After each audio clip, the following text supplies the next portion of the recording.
Okay,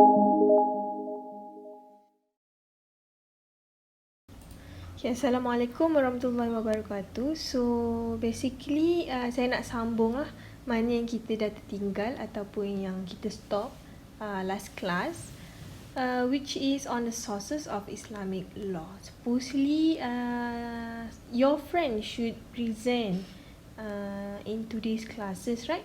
Which is on istishab, maslahah, sad al-dara'i, as well as earth.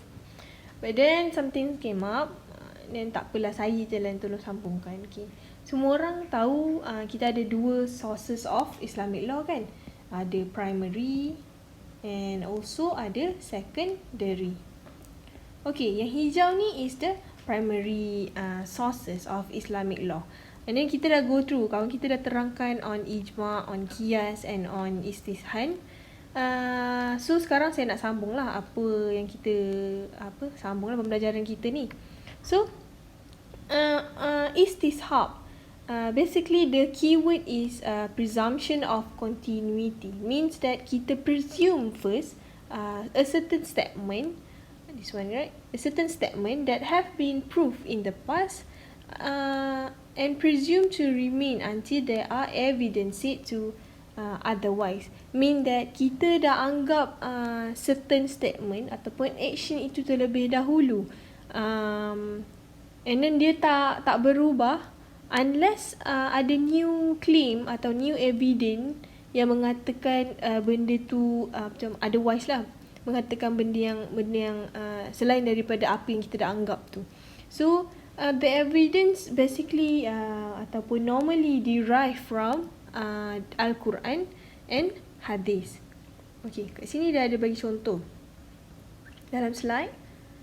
Wait, hold on. Okay, kat sini. Contoh dia kat sini. Oh, sorry. Okay. Dia cakap, when a person is known to be indebted to another, he is presumed such until it is proven that he has settled the debt. Okay, ini macam dalam contoh dalam finance. Tapi kalau bagi nak faham lagi, supaya nak faham lagi, contoh macam ni lah. Seseorang dah disabitkan kesalahan, and then the public dah assume yang dia tu bersalah, yang dia tu contoh dah bunuh orang, unless ada someone claim atau lawyer tu dapat buktikan yang dia tu tak bersalah. So dia akan tak bersalah lah. So the presumption tu dah berubah, dah tak ada remain the same dah. So itu kiranya macam example yang selain daripada ataupun not related with the finance lah. Tapi kalau nak relate back with the finance, you have to macam follow lah the example yang ada kat dalam slide ni. Okay. Okay, next on the maslahah mursalah. Okay, kalau dalam FA 618 kita ada yang, kalau siapa yang ambil lah, kita dah belajar dah on the maslahah mursalah ni. Basically masalah mursalah ni dia adalah kaitan berkait dengan public interest, apa-apa mengenai the benefit or interest of the public. And then dia nak cakap kat sini yang public interest ataupun kita punya kehendak tu is unrestricted. Kita kita ada kemahuan yang macam tanpa orang halang lah kan. Macam tak ada orang pun halang yang you tu ataupun you mengkehendaki sesuatu, betul tak? And then dia tak ada no textual authority, means that dia tak ada pun kehendak you tu untuk makan McDonald hari itu tak ada tertulis dalam mazhab ataupun tak ada tertulis dalam sesuatu Al-Quran ataupun sunnah. That is the meaning of no textual authority lah. And then make sure that the public interest of your own tu must be prevent any harm. You cannot harm any other people's. And then you have to follow lah the objective of Syariah. Means that the interest tu you mestilah kena ada kehendak terhadap sesuatu yang baik ataupun yang halal, bukannya you ada kehendak untuk minum arak ataupun berjudi atau apa-apalah yang sama sedemikian rupa. Okay. kat sini dia ada 5 values. Okay, 5 value under maslahah mursalah. Means that any interest tu must be within the 5 essential values, which is first on the religion, on the life, intellect, lineage, as well as the property. So dalam masa yang sama, untuk mendapatkan a valid interest ataupun a valid maslahah, dia ada 2 condition, 2 syarat-syarat. First, mestilah real, you must be real with your interest. And then second one must be interest that is general. Kalau hakikiyah tu is the real interest lah, okay? The interest must be real ataupun actual interest of yours. Contoh dia nak cakap kat sini marriage ataupun perkahwinan. Oops, sorry. Marriage. Here. Okay, sini. Marriage. Okay. Bermaksud dia nak cakap kat sini, you have a real feelings toward your spouse. Sebab tu you berkahwin dengan dia. Betul tak? So itu the meaning of hakikiyah. The public interest. The interest yang asli, yang real. Okay. Kalau kuliah pula, interest yang secara generalnya, macam secara as a whole, okay, dia nak cakap kat sini interest as a whole, yang actually you have interest to give benefit and then to avoid any harmful to anybody. So basically dia ada 2 lah condition untuk mendapatkan maslahah yang valid. Okay. On Sod al-Dara'i pula, Sod al-Dara'i ni dia ada, okay, sabar sekejap. Tadi tu yang maslahah tu kat sini, you boleh tengok lah the example tu dalam slide. If you cannot catch up with what I'm trying to say, you can refer back to the slide. Okay. Go back to Sod al-Dara'i. Sod al-Dara'i tu dia ada 2 meaning lah dalam satu ayat tu. Sod tu sendiri adalah maksud dia blocking. Okay. Maksud sod tu adalah blocking. Maksud dara'i tu adalah obtain certain end. Okay, ataupun dia nak cakap is an evil ataupun something that you obtain that it is not in a good way lah.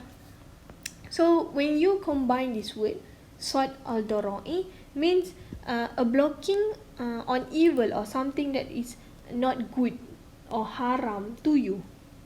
Okay, for example, dalam slide dia ada bagi tahu. Okay, apa yang dah di-quotekan in surah Al-An'am verse 108, dia cakap Allah prevent Muslim from cursing to the ataupun from cursing the object that is worshipped by non-believer. Maksudnya you percaya non-believers punya kepercayaan. Macam you sembah berhala lah. I tulis kat sini. Oops, sorry, dalam red pula. Sini menyembah, contoh menyembah, salah eja pula. Okay. Menyembah berhala. So dia nak cakap kat sini, anything that non-believers worship ataupun percaya and then you buat. So it is an act of evil that is recognized by Allah Subhanahu Wa Taala. Okay, supposedly we as a Muslim have to block this kind of evil action lah. Have to block the evil actions. So contohnya you boleh dapatkan dalam verse surah Al-An'am ni. And then next is earth. Earth tu macam basically macam secara macam nak fahamnya is culture. Okay. Technically dia nak cakap it is the behavior of a group of people in their saying or doing. Meaning that a behavior of group of people. Dia nak cakap the dominant of culture lah. yang saying or doing tu is the culture lah. As the society of a society is the deciding factor, meaning that the deciding factor, meaning that someone, whoever want to decide something must be relate back ataupun in according with the culture, culture of the society lah. Contoh, ini example dia kata the culture ni example here, the culture of the good people of society considered earth and can be used as a sources of local laws. Kenapa dia ambil culture of good people sahaja? Sebab dalam Islam apa-apa mestilah in halal way, betul tak? So kita kenalah follow culture ataupun behavior of a good people to consider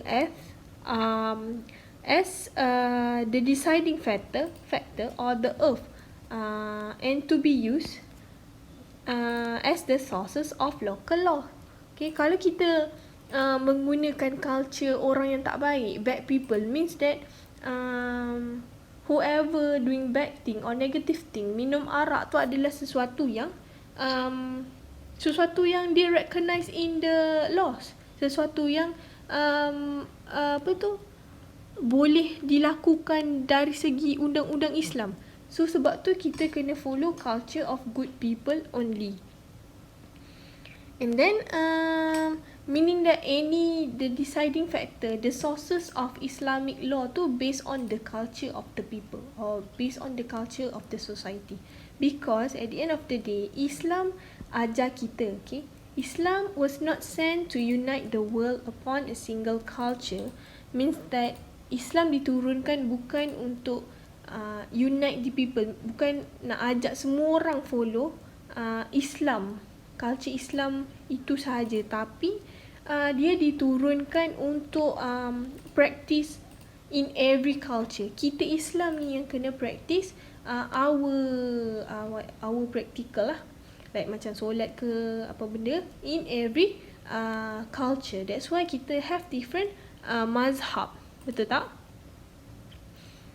Okay, that is on the sources of Islamic law. Habis sources of Islamic law habis. Sekarang move to our next slide, which is on the fundamental prohibition in Islamic finance.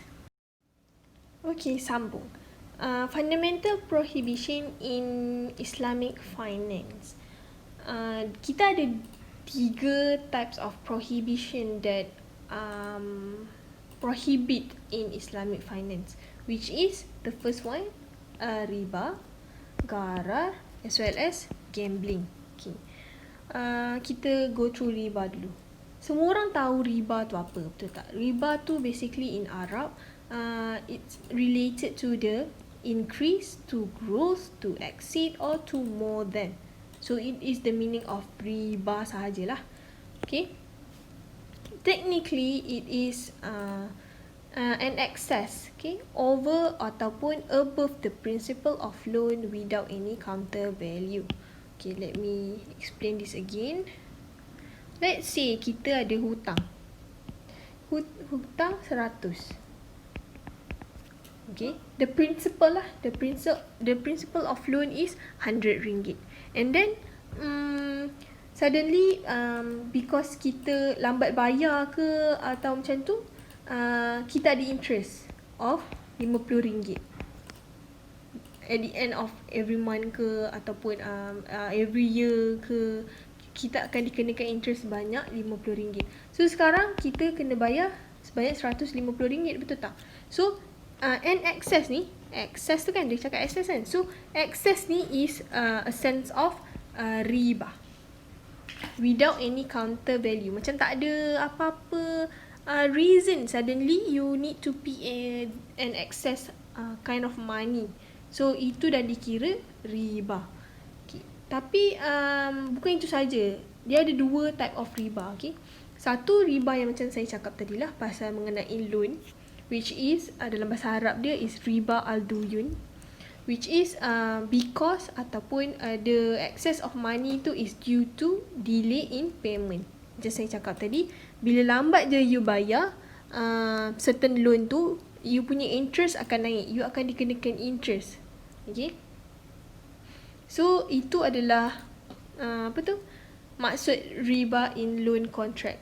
So for example, dia bagi kat sini penalty, you akan kenakan penalty due to late of payment, ataupun you akan kenakan interest due to the loan lah. So example dia sama macam yang duit RM100 yang I cakap tadi. Okay, the next example is riba in exchange contract. Okay, dalam bahasa Arab dia is riba al-buyu.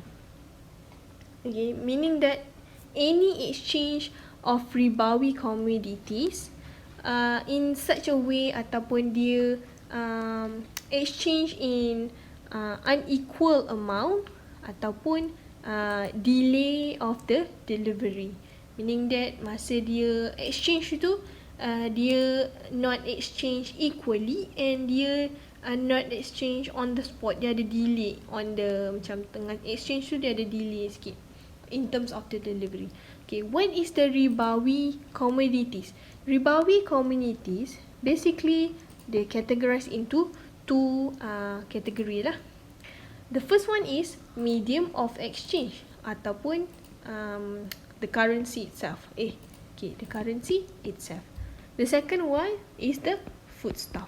So the currency of course lah can be dulu-dulu, zaman dulu-dulu they exchange currency tu by gold, by silver, and then sekarang ni baru any item that use as the currency. Kalau kita kat Malaysia RM ringgit kan, ada USD, ada Singapore dollar tu lah.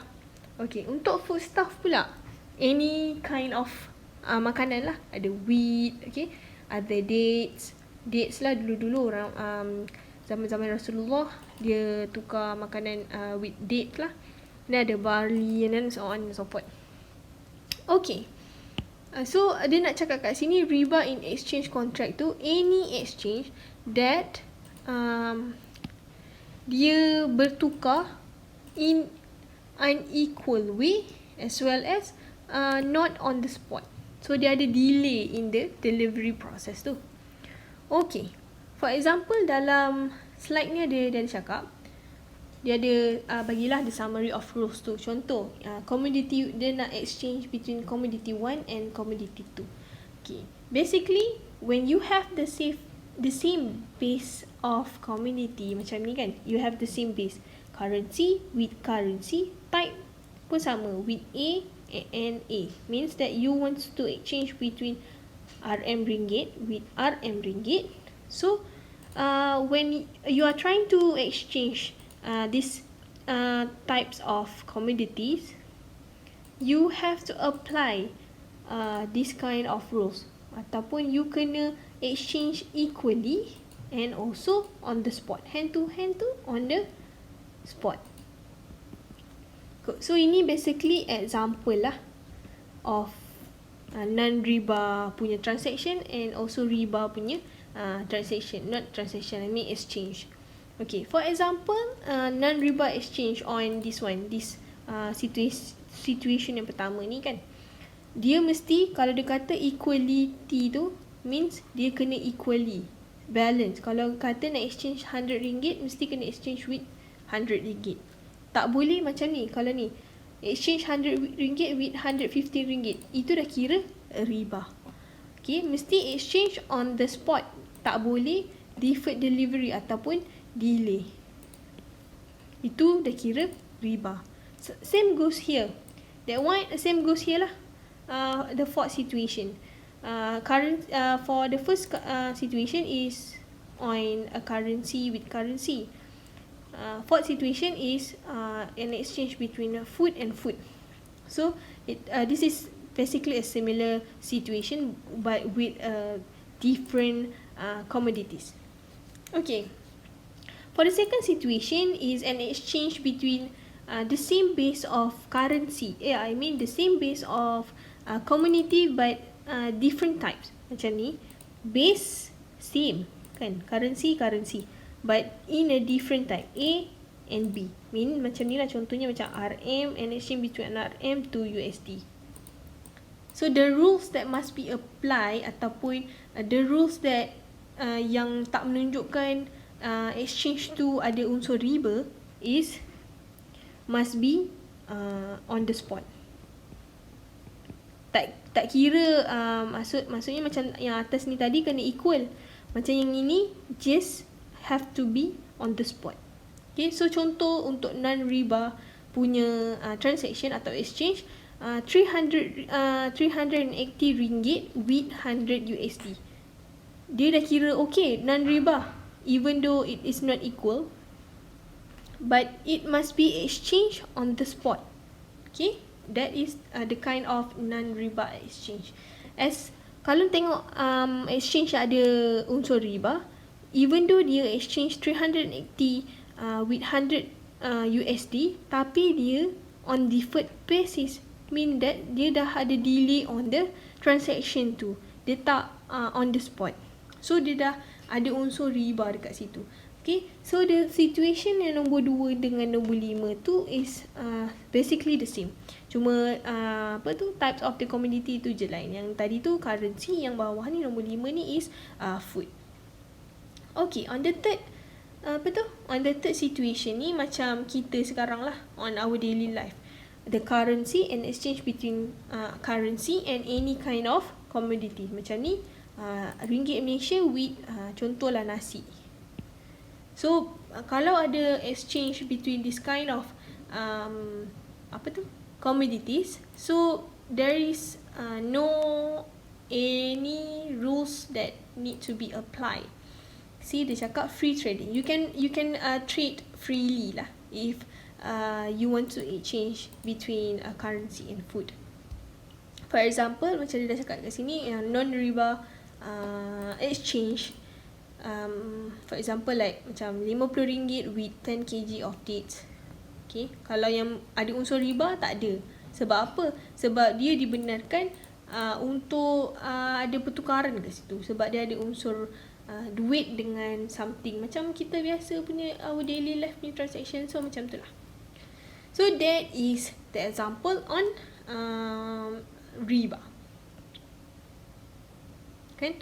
Okay, next is Gharar, which is on the second prohibitions in Islamic finance. Basically Gharar tu dia punya ayat, keyword dia is uncertainty kat bawah ni uncertainty.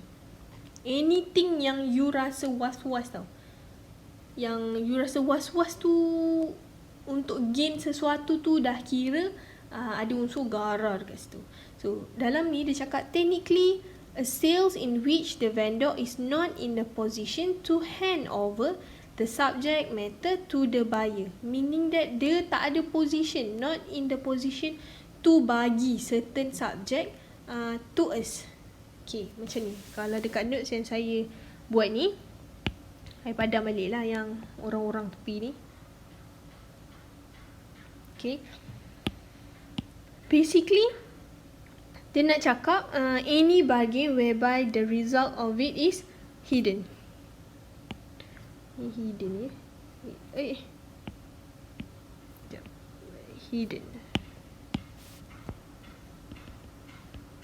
You tak nampak barang yang dijual tu.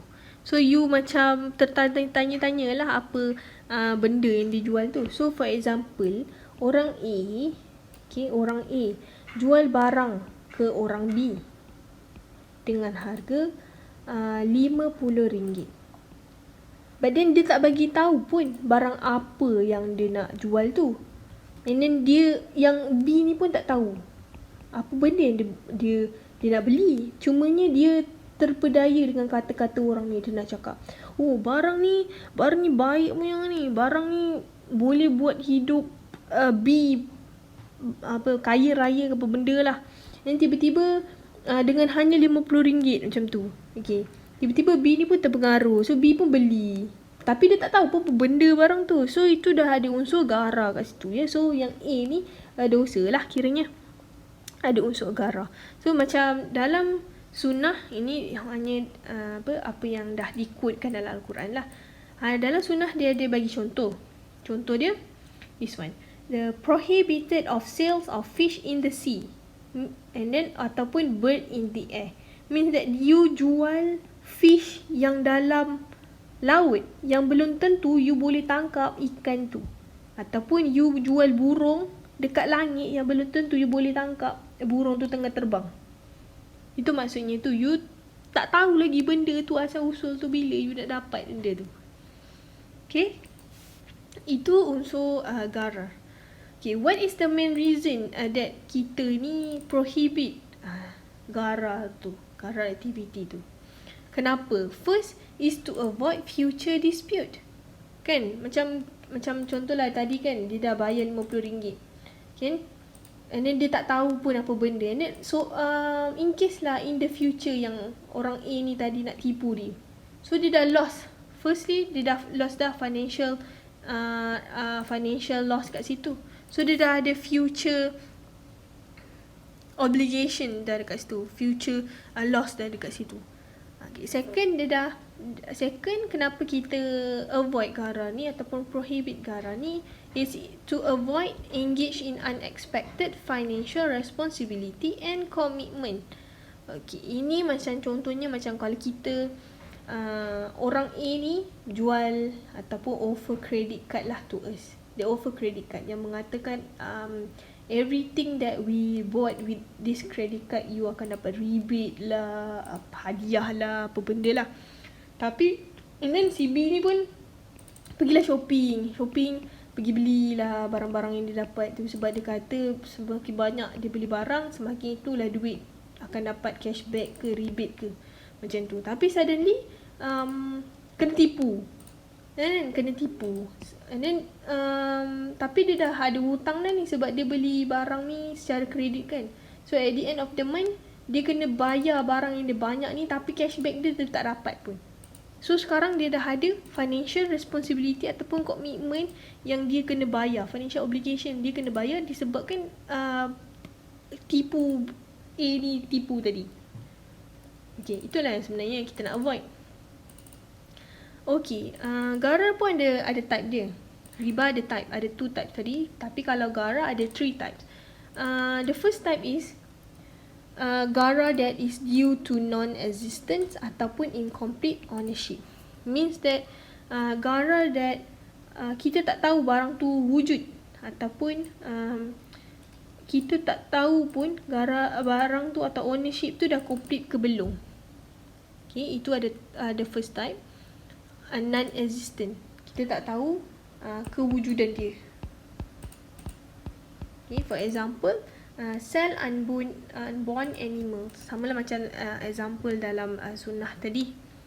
Okay, when you sell fish on the sea, for example, and then they sell unborn animals. So you tak tahu kewujudannya animals tu, tak mati dalam perut, macam tu. Okay, the second type is due to inadequacy ataupun inaccuracy of information. There is such a type of gharar that when you are lack of information. Okay, for example, kat sini weighing scale lah. Macam dia ada inaccuracy in weight your meat ke fish ke kan. Sometimes kan kalau adalah orang jahat tu kan, the seller tu will actually manipulate ataupun akan betulkan dia punya weighing scale tu, so that macam bila you timbang barang akan jadi macam lebih berat, dan bila lebih berat you akan bayar lebih mahal lah kan. Tu macam ada inaccurate information, inaccurate kind of number yang you tak boleh nak trace. Itu that one is the second type. The third type is due to a complexity of contract. Macam ni dia cakap, for example, refer to slide. Okay, dia cakap, dia bagi situation lah. I sell to you this item at RM100 in cash today and then 110 to be paid within a year. Kenapa tiba-tiba within a year ada excess RM10 there? So dia ada macam ada complexity of contract. Means that you dah macam kenapa kan? You dah tanya kenapa. Is there any macam ada adalah unsur-unsur gharar kat situ. Complex. Susah. Sebab apa? Every year you akan pay excess money. So sebab tu dia macam kata kompleks tu. Okay, that one habis on gharar. The last one is on gambling. Gambling, semua orang tahu dia adalah judi. Betul? Dia adalah judi. Which is, dalam bahasa Arab dia is maisir. Maisir dalam bahasa Arab dia. So, basically it is, dalam slide ni, refers to the easy acquisitions of wealth by chances, whether or not it's deprives the others right. So basically the wealth tu yang you akan own by chance. You macam nasib, by nasib. Okay, macam I tulis ni nasib. Profit yang you will gain is by nasib. Okay, so itu sebenarnya benda yang paling kita dalam Islam ataupun Islamic law tu yang kita akan prohibit lah. Okay, so for example, whether you involve in betting ke, whether you involve in the game of pure chances ke, so semua orang tahulah apa tu gambling kan. So macam you punya profit, you punya chance to win tu is based on your nasib. So you cannot go ataupun involve in such kind of thing. Okay, saya padam balik contoh orang kat sini. Okay, there is also a characteristic ataupun criteria that must be follow ataupun untuk menjadikan seseorang tu gambling ataupun sedang berjudi. Okay, ni basically a verse from Quran where you can actually use this verse in the exam as the example lah. So dia akan bagi extra mark. Okay. Okay, characteristic of gambling kita ada 4. Mestilah the judi tu, perjudian tu mesti take place between 2 or more parties. Mestilah kena ada orang yang untuk bermain betting bersama. Takkan nak main seorang-seorang, macam mana nak orang nak betting, betul tak? Okay, besides that, dia mestilah bet his own property, his property. Sebab apa? Kalau kita nak bet tu, kita mestilah nak bet some kind ataupun certain amount of money. Kan? Macam, okay, contoh I lukis balik kat sini. A, dia nak bet with B. So, dia bet 10,000 ringgit bila, contohlah, bila sesuatu perlawanan bola. Okay? Ada bola kat sini, Chelsea. Let's say, Chelsea ya. I tak tahulah ejaan Chelsea tu betul ke tidak sebab I bukan ni pun main bola pun. Alah, senang MU. Okay. Okay, ada perlawanan bola lah. So A bet to B, tak nak lah 10,000 macam banyak sangat. Okay, RM50 let's say. Kalau dia kata kalau MU menang, I give you RM50. And then B pun bet juga. Kalau dia punya tak tahulah apa benda, okay, dia punya pasukan bola menang, dia pun akan bet RM50. So sekarang ni dia dah ada involvement of betting their own property, which is the money here. Okay, the third one, each participating party has an equal probability of gain or loss. Mean that dua-dua ni ada probability, yang A pun ada probability akan win atau loss, yang B ni pun ada probability untuk win atau loss. Betul? Dua-dua ni akan gain probability yang sama lah. Diorang just, sebab diorang based on nasib kan, diorang tak tahu pun diorang tu menang ke kalah. Tak tahu pun bola pasukan mana yang menang ataupun kalah. Okay, yang the fourth one, the winning parties gain corresponds exactly with the losing party loss. Mean that kalau A menang, okay, A akan dapat RM50. Tapi kalau B menang, B akan dapat RM50. So basically the losses and the winner tu akan dapat the exact amount of money yang diorang bet tu lah. Okay, the objective behind the restrict prohibitions of gambling. Okay, maksud dia nak cakap what is the objective when we prohibit this kind of gambling lah. Kenapa kita menghalang perjudian ni? Macam tu. So kenapa? Dalam slide dia cakap, the Islamic teaching urge the Muslim to follow Allah's directive for earning a living.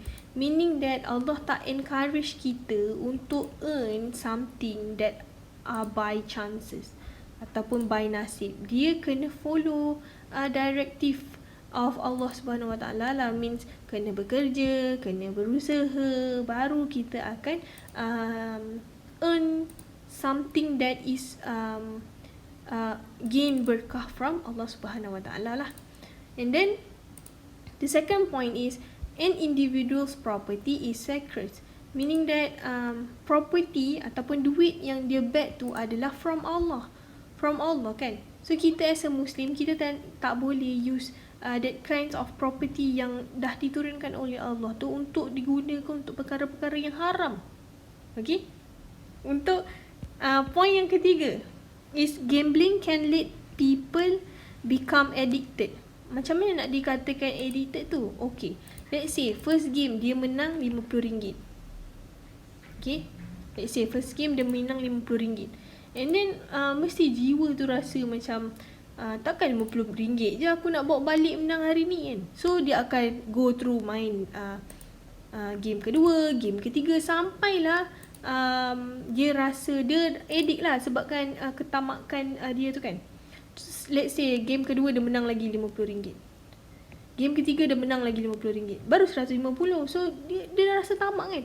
Sampailah kalau tiba-tiba game keempat dia kalah semua RM150, dia dah rasa macam alamak, takkan tak nak bawa balik apa-apa ni. So dia main lagi.